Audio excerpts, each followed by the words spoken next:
And a good afternoon to you. Yes, it's Ghost Critic, here again with another LongBox history. And we are finally up to the M's. And it is a bit more meaty now. There's a few more titles to show you. It should be a little bit more interesting. So stick in there, guys. M is quite large, so I think I might be doing maybe 2, maybe 3 parts to the LongBox history of M. And we begin all the way back in June 2000 with Marvel Knights. Love that cover, just let's get that out the way. Just think that's a great cover. Marvel Knights. What was Marvel Knights? It was a team-up book, basically, from the 2000s. Pretty much always written by Chuck Dixon, if I remember correctly. Just look at the main team. Some people did pop in and out, but the main team was, we've got Daredevil, we've got Punisher, we've got Shang-Chi, Black Widow, and Dagger of Cloak and Dagger. The reason why Cloak isn't there is explained as the story goes on. And the first story arc was quite a long one.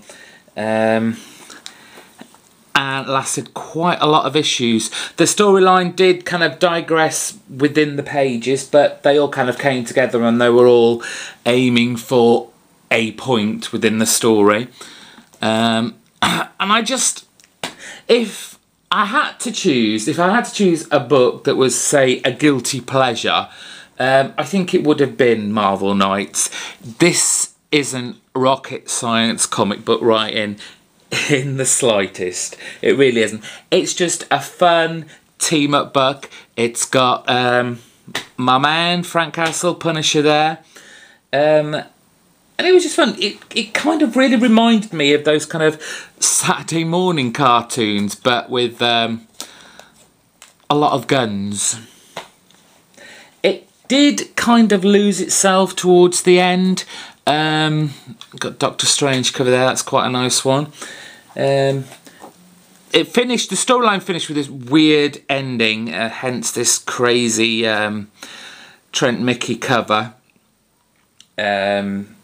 And that was the end of the first proper overarching storyline. And then for the last kind of 5 issues, because it did only last 15, they had this kind of 2-parter, 1-parter stories focusing in on a couple of the characters. So there, Black Widow and Dagger. Luke Cage there with Moon Knight and Daredevil. Number 12.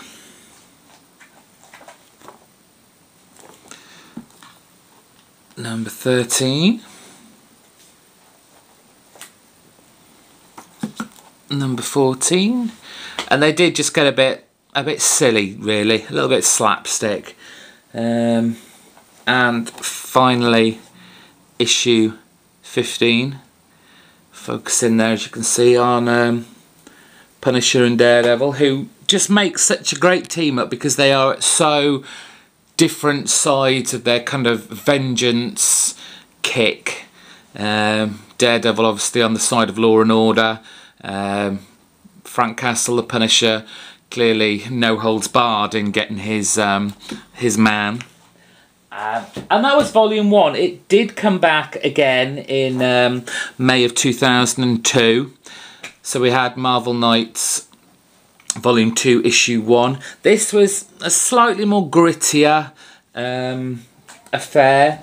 Only lasted 6 issues. This was kind of a limited series, and it was just kind of one storyline. It had most of the characters from the previous volume. Again, it was fun. You're not gonna you weren't waiting at the end of every issue, oh god, I've got to wait a month for another issue, I can't wait. It wasn't particularly like that, but you know, it's your typical 2000-ish era kind of fun, different kind of take and look on your Marvel characters. And there we are, ended on issue 6. It then did a kind of these double shots where there was a couple of stories in them, again focusing on just a couple of the characters from the previous volumes of Marvel Knights. So there's issue 1 and issue 3. And finally on the Marvel Knights, this kind of one-shot, Marvel Knights 2001 Millennial Visions. Not a comic book per se.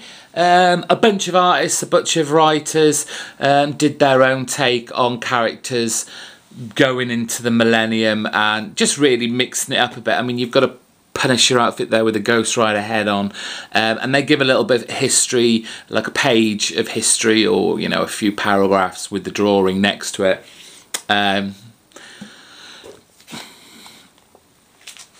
Moving on from Marvel Knights, also from Marvel Comics, we had a 6-issue kind of limited mini-series called Meaties. These were 6 self-contained stories about mutants, but these aren't your X-Men mutants. These are the guys that aren't in a superhero team. They're just trying to live their lives day by day, but just happen to have mutant powers. They're not being looked after by Charles Xavier, Professor X, and they're having to deal with it and the price of their mutant powers. So as I said, they're self-contained stories, mostly written by Carl Boller. And it started off as a kind of quite an interesting concept, you know, normal mutants, you know, not a superhero team, and how they cope. But unfortunately, I don't know what happened towards the end, but as every issue kept going on and on, it started to get really kind of political. There was definitely messages behind these stories, which kind of culminated in the last issue, issue 6, the Patriot Game, which took part in Ireland. And this guy his mutant powers is to blow things up, so the IRA kind of kidnap him and use him for their own devices, as you can imagine. A guy who can just blow things up by thinking. How not cool, but you know what a good resource that is for the IRA. So I don't know whether it was meant to go on any further issues, but I don't think it really hit home with a lot of readers. Still, 6 issues, it's nice to look back. A couple of odd bits here. I think you've seen a lot of these already before, but I've got issue 105 of Masters of Kung Fu.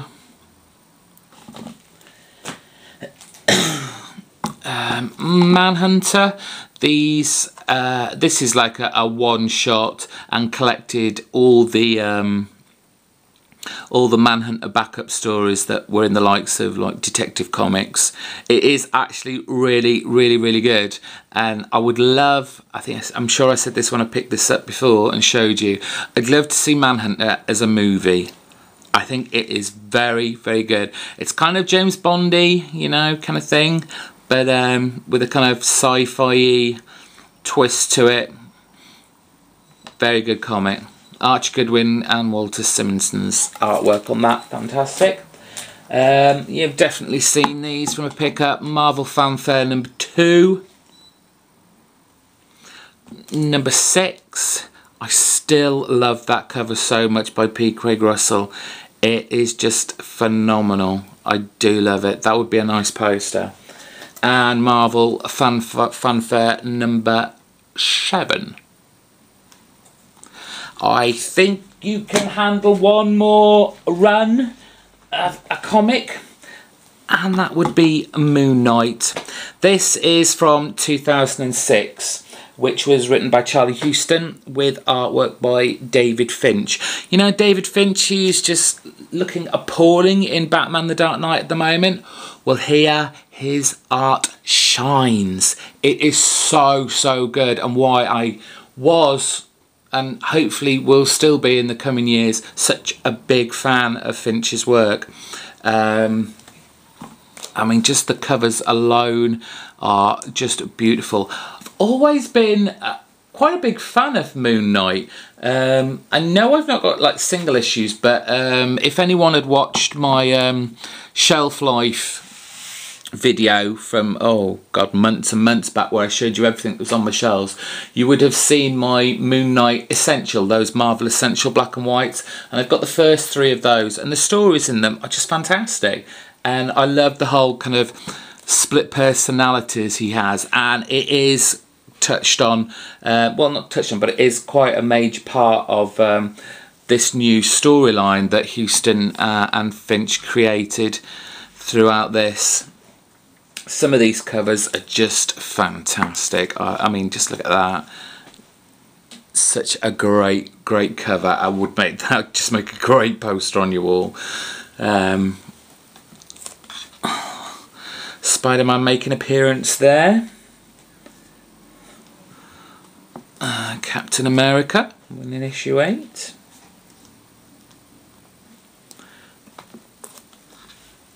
Our mate Frank Castle, the Punisher, on issue 9.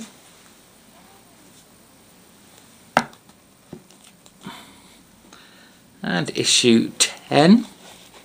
Just move them out of the way.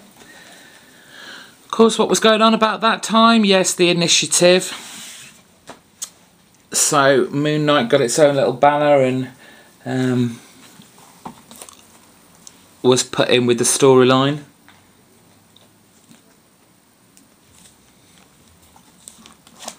With 13, nice blood splattered cover there. Number 14. I think that's when, yeah, that one was Charlie Houston's last issue, and then it went on to Benson with the new artist Texiera, if I'm saying that correctly. 15. Number 16. Very different art style here on the covers. Issue 17.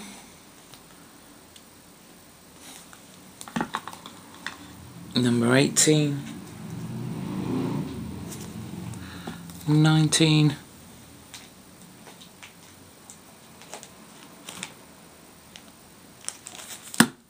Number 20, which was a giant size issue.